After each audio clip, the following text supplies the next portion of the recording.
Olá, pessoal! Estamos de volta para mais um videoaula da disciplina de Educação Física. Como já me apresentei anteriormente, sou Marcílio, professor de Educação Física aqui do município de Monte Alegre, e venho hoje trazer mais um conteúdo acerca da Educação Física. Como também falado anteriormente, a Educação Física ela engloba tudo aquilo que está relacionado com a cultura corporal do movimento. Podemos citar então os jogos, os esportes, as danças, as lutas, as ginásticas, as práticas corporais de aventura e tudo isso nós já tratamos anteriormente. Contudo, temos notado ultimamente falar bastante nos noticiários e também ser bastante comentado nas mídias sociais, não só do Brasil, mas do mundo de forma geral, falar a respeito de um episódio que aconteceu com um habitante negro dos Estados Unidos que foi morto por um policial. E esse episódio acabou alimentando a luta contra o racismo, não só no país norte-americano, como em todo o mundo. Deste modo, não podemos deixar de falar a respeito deste tema, pois o racismo ele está iminentemente presente não somente na sociedade, como também nas práticas esportivas, seja ela qual for.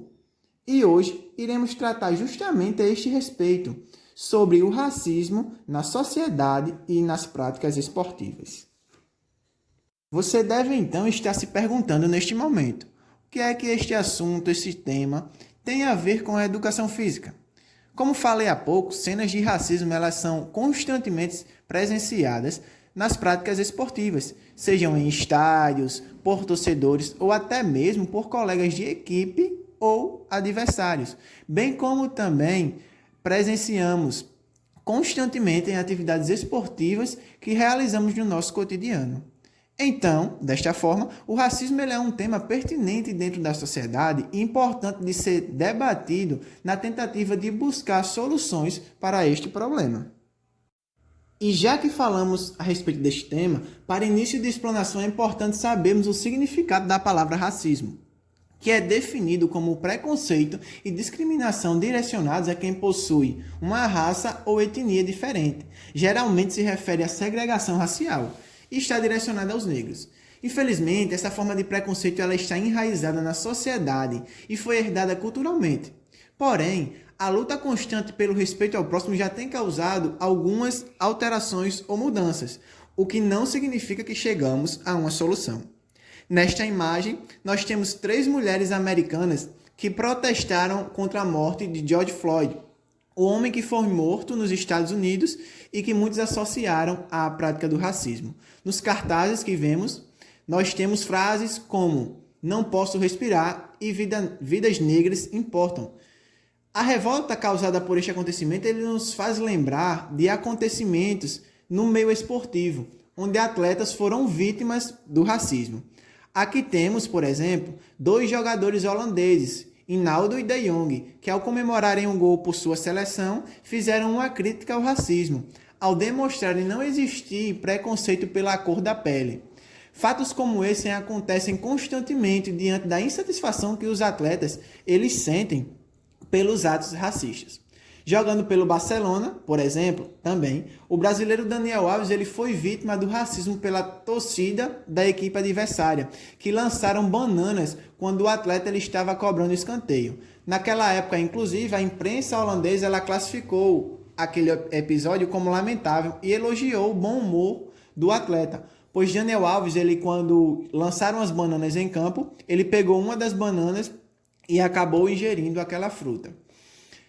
Tinga, um jogador também de futebol, na época era jogador da equipe do Cruzeiro de Minas Gerais, ele também foi vítima do racismo nos estádios. E ele falou que trocaria todos os seus títulos por uma vitória contra o racismo. E isso se torna algo triste de se ouvir. Porém, o racismo ele não está presente somente no futebol, certo? Não só a prática futebolística é afetada por isto.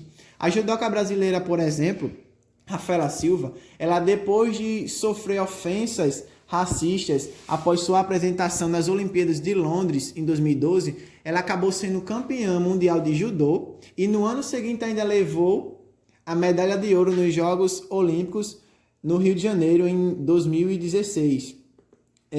A retomada no esporte foi considerada pela entidade que organiza os Jogos Olímpicos como um triunfo maravilhoso e também representa que o esporte ele pode transformar vidas após mesmo alguns meses sem essa atleta judoca ela ter vestido o kimono. O Comitê Olímpico Internacional, que organiza os Jogos Olímpicos, enalteceu a história da judoca e classificou como símbolo da luta dos esportistas, né, dos atletas, contra o racismo.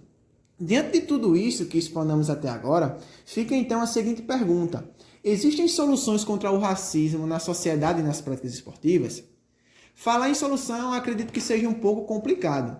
Contudo, sabemos que tudo isso ela parte inicialmente de uma boa educação e da conscientização de cada um, da conscientização da sociedade, em saber que todos somos iguais, independente da cor de nossa pele ou de qualquer outra característica. É fundamental e indispensável. Além disso, também torna-se necessário leis mais rígidas para que se tenha a noção da gravidade que atos racistas eles podem causar. Podemos começar por cada um de nós, respeitando o próximo e repudiando atos de racismo. Estarei disponibilizando para vocês um material que fala mais um pouco a respeito deste tema, acompanhado de uma atividade. Fica aqui o meu agradecimento pela atenção de cada um de vocês e nos próximos vídeos iremos tratar a respeito do atletismo, um esporte que é classificado como esporte de marca. Até mais, galera. Valeu!